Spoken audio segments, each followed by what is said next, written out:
World Mission Report. Perfect property. November 2nd, Arizona. Seventh-day Adventists wanted to plant a church on the Navajo Reservation in the U.S. state of Arizona. Church members from around the world contributed to the project when the 13th Sabbath offering was collected in 2011. But there was a big problem: where to open the church.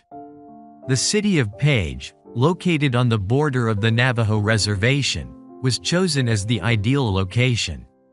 However, the church couldn't simply be constructed. City authorities had a rule that all churches had to be located on a certain street.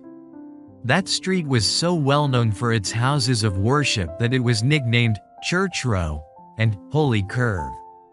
But there was no space left on the street to build a new church. So, the only option left was to buy an existing church building if the owners were willing to sell. There was one church on the street that wasn't being used. The Southern Baptist Church had fallen into disrepair after members had grown old and passed away. The elderly deacon responsible for the church decided to put the property up for sale. An appraiser was summoned to determine the value of the property. He said it was worth $850,000. But the Adventists didn't have $850,000. The portion of the 13th Sabbath offering that had been collected for the new church was less. Even with contributions from the North American Division and other church entities that are usually added to the 13th Sabbath offering, there wasn't that much money for the property. Adventist leaders spoke with the deacon and prayed. The Adventists, however, weren't the only people interested in the property. The land occupied a prime spot on the main road coming into town. It was also right across the street from a public school. A popular fast food chain thought the land would be the perfect place to open a restaurant.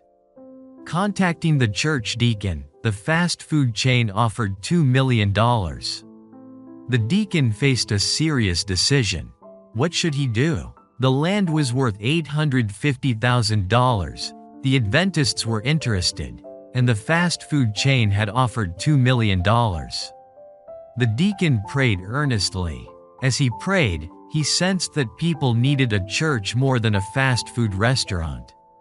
He asked the church leaders at the South Baptist Convention to sell the property to the Adventists for $250,000. Then, with the leaders' blessing, he offered it for that amount to the Adventists. The 13th Sabbath offering and other contributions were enough to buy the property. It was unbelievable, said Nancy Crosby, who oversees Adventist outreach to Native Americans on the Navajo Reservation as well as in Utah and Nevada. There is no question that God opened the door. Normally, when planting a new church, a congregation starts with a handful of people meeting in a home. When the group grows too big, it moves to a bigger meeting place. In Page, the congregation started in a building that was much larger than it needed. It seemed like the cart was being placed before the horse, Nancy said. But God knew what He was doing. Thank you for your 13th Sabbath offering in 2011 that helped plant the Page All Nations Seventh-day Adventist Church in Arizona. Let us pray for those sharing the gospel with Native Americans, including Nancy and her husband James, who is the pastor of the church. Thank you for planning a generous offering.